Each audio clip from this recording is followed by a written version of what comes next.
Hello, and welcome to Pod Sothoth, a Lovecraft book club. I'm Todd Beardsley, your host, narrator, and incorrigible Lovecraft fan. This is a horror podcast, so it may not be suitable for all listeners.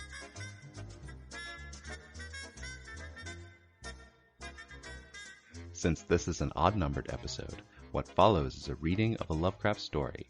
Discussion, analysis, and dumb jokes about this story will follow in the next episode. Tonight's story is The Statement of Randolph Carter. Please be aware, this story contains a masculine relationship with a power imbalance, descriptions of Florida swampland, and a police interrogation of a suspect without a lawyer present. If you feel that any of these subjects might unduly bother you, please stop listening now.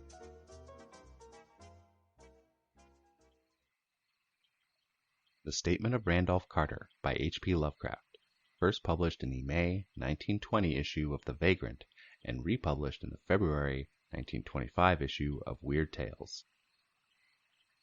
I repeat to you, gentlemen, that your inquisition is fruitless. Detain me here forever, if you will. Confine or execute me if you must have a victim to propitiate the illusion you call justice. But I can say no more than I have said already. Everything that I can remember I have told with perfect candor. Nothing has been distorted or concealed, and if anything remains vague, it is only because of the dark cloud which has come over my mind. That cloud and the nebulous nature of the horrors which brought it upon me. Again, I say, I do not know what has become of Harley Warren, though I think, almost hope, that he is in peaceful oblivion, if there be anywhere so blessed a thing. It is true I have for 5 years been his closest friend, and a partial sharer of his terrible researches into the unknown. I will not deny, though my memory is certain and indistinct, that this witness of yours may have seen us together, as he says, on the Gainesville Pike, walking toward Big Cypress Swamp at 11:30 on that awful night. That we bore electric lanterns, spades, and a curious coil of wire with attached instruments, I will even affirm, for these things all played a part in the single hideous scene which remains burned into my shaken recollection. But of what followed, and of the reason I was found alone and dazed on the edge of the swamp the next morning, I must insist that I know nothing save what I have told you over and over again. You say to me that there is nothing in the swamp near it which could form the setting of that frightful episode. I reply that I know nothing beyond what I saw. Vision or nightmare it may have been. Vision or nightmare I fervently hope it was. Yet it is all that my mind retains of what took place in those shocking hours after we left the sight of men. And why Harley Warren did not return, he or his shade, or some nameless thing I cannot describe, alone can tell. As I have said before, the weird studies of Harley Warren were well known to me, and to some extent shared by me. Of his vast collection of strange, rare books on forbidden subjects I have read all that were written in the languages of which I am master. But these are few as compared with those in languages I cannot understand. Most, I believe, are in Arabic. And the fiend-inspired book which brought on the end, the book which he carried in his pocket out of the world, was written in characters whose like I never saw elsewhere. Warren would never tell me just what was in that book. As to the nature of our studies, I must say again that I no longer retain full comprehension. It seems to me rather merciful that I do not, for they are terrible studies, which I pursued more through reluctant fascination than through actual inclination. Warren always dominated me, and sometimes I feared him. I remember how I shuddered at his facial expression on the night before the awful happening, when he talked so incessantly of his theory, why certain corpses never decay, but rest firm and fat in their tombs for 1,000 years. But I do not fear him now, for I suspect he has known horrors beyond my ken. Now I fear for him. Once more I say I have no clear idea of our object on that night. Certainly it had much to do with something in the book which Warren carried with him, that ancient book in undecipherable characters which had come to him from India a month before. But I swear I do not know what it was that he expected to find. Your witness says that he saw us at 11:30 on the Gainesville Pike, headed for Big Cypress Swamp. This is probably true, but I have no distinct memory of it. The picture seared into my soul is one scene only, and the hour must have been long after midnight, for a waning crescent moon was high in the vaporous heavens. The place was an ancient cemetery, so ancient that I trembled at the manifold signs of immemorial years. It was in a deep, damp hollow, overgrown with rank grass, moss, and curious creeping weeds, and filled with a vague stench which my idle fancy associated absurdly with rotting stone. On every hand were the signs of neglect and decrepitude, and I seemed haunted by the notion that Warren and I were the first living creatures to invade a lethal silence of centuries. Over the valley's rim a wan, waning crescent moon peered through the noisome vapors that seemed to emanate from unheard-of catacombs, and by its feeble, wavering beams I could distinguish a repellent array of antique slabs, urns, cenotaphs, and mausolean facades, all crumbling, moss-grown, and moisture-stained, and partly concealed by the gross luxuriance of the unhealthy vegetation. My first vivid impression of my own presence in this terrible necropolis concerns the act of pausing with Warren before a certain half-obliterated sepulchre, and of throwing down some burdens which we seemed to have been carrying. I now observed that I had with me an electric lantern and 2 spades, whilst my companion was supplied with a similar lantern and a portable telephone outfit. No word was uttered, for the spot and the task seemed known to us, and without delay we seized our spades and commenced to clear away the grass, weeds, and the drifted earth from the flat, archaic mortuary. After uncovering the entire surface, which consisted of 3 immense granite slabs, we stepped back some distance to survey the charnel scene, and Warren appeared to make some mental calculations. Then he returned to the sepulchre, and using his spade as a lever, sought to pry up the slab lying nearest to a stony ruin which may have been a monument in its day. He did not succeed, and motioned me to come to his assistance. Finally, our combined strength loosened the stone, which we raised and tipped to one side. The removal of the slab revealed a black aperture, from which rushed an effluence of miasmal gases so nauseous that we started back in horror. After an interval, however, we approached the pit again, and found the exhalations less unbearable.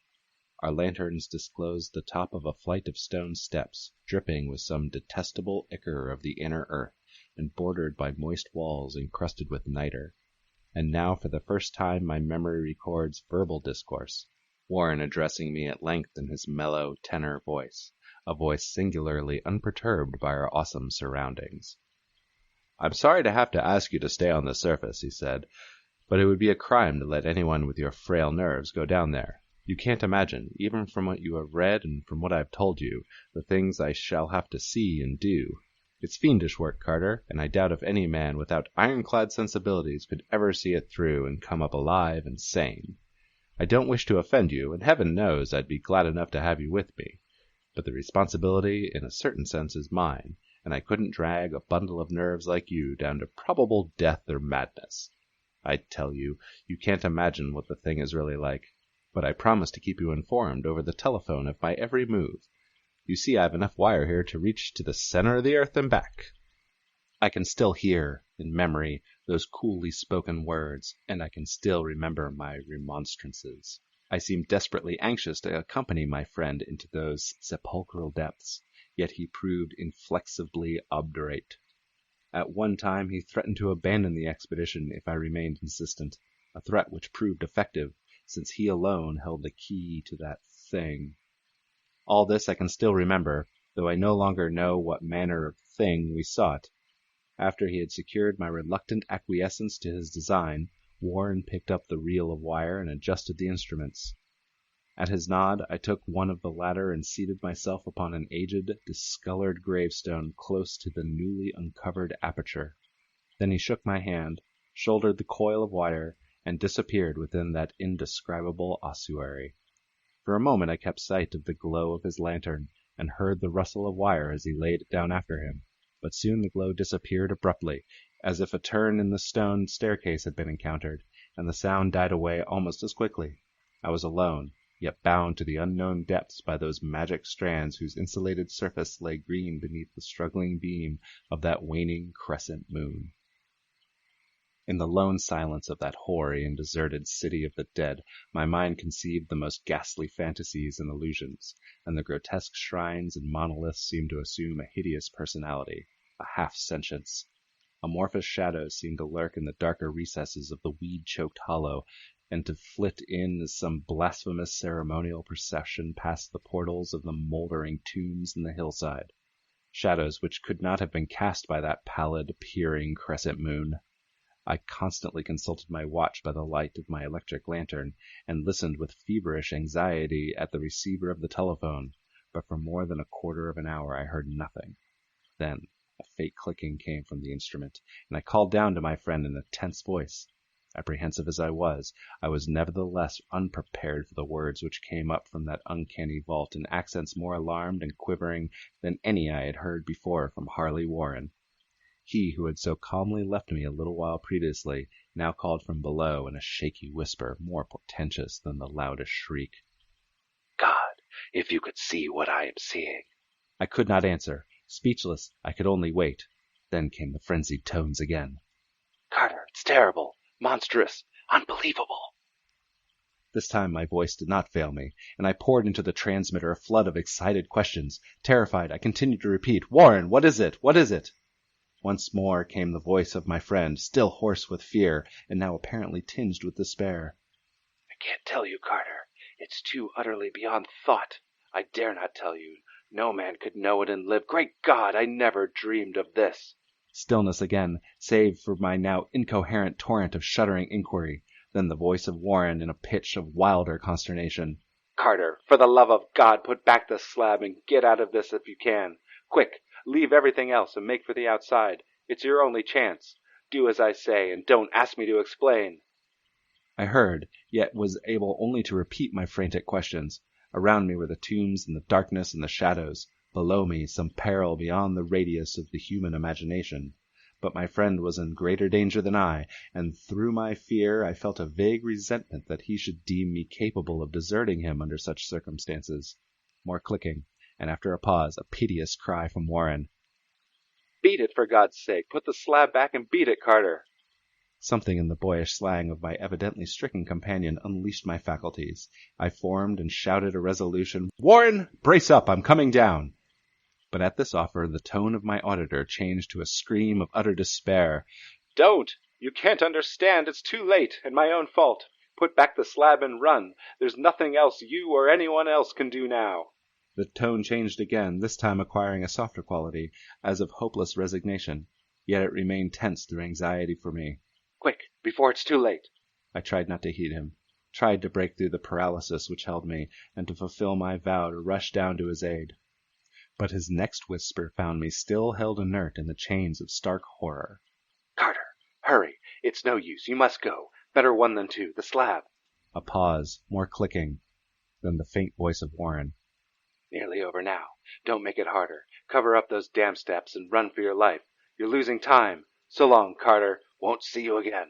Here Warren's whisper swelled to a cry that gradually rose to a shriek fraught with all the horror of the ages. Curse these hellish things! Legions! My God! Beat it! Beat it! Beat it! After that was silence. I know not how many interminable eons I sat stupefied, whispering, muttering, calling, screaming into that telephone. Over and over through those eons I whispered and muttered, called, shouted, and screamed, "Warren! Warren! Answer me! Are you there?" And then there came to me the crowning horror of all, the unbelievable, unthinkable, almost unmentionable thing. I have said that eons seemed to elapse after Warren shrieked forth his last despairing warning, and that only my own cries now broke the hideous silence. But after a while there was a further clicking in the receiver, and I strained my ears to listen. Again I called down, "Warren, are you there?" And in answer heard the thing which has brought this cloud over my mind. I do not try, gentlemen, to account for that thing, that voice, nor can I venture to describe it in detail, since the first words took away my consciousness and created a mental blank which reaches into the time of my awakening in the hospital. Shall I say that the voice was deep, hollow, gelatinous, remote, unearthly, inhuman, disembodied? What shall I say? It was the end of my experience, and is the end of my story. I heard it, and knew no more. Heard as I sat petrified in that unknown cemetery in the hollow, amidst the crumbling stones and falling tombs, the rank vegetation and the miasmal vapors. Heard it well up from the innermost depths of that damnable open sepulchre as I watched amorphous, necrophagous shadows dance beneath an accursed waning moon. And this is what it said. You fool! Warren is dead!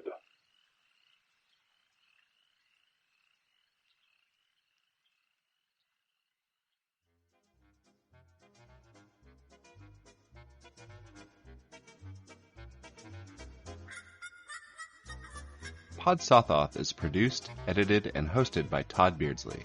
You can follow the show on Twitter at Pod Sothoth, spelled just like it sounds without hyphens. You can also email the show at podsothoth@gmail.com with any questions, comments, insights, and insults. Such missives may be read on the show, so please be sure to include any pronunciation advice for your first name or alias. Thank you for listening to this Lovecraft reading. Remember, the next episode is an even-numbered episode, which will feature discussion about the story rather than a story by itself.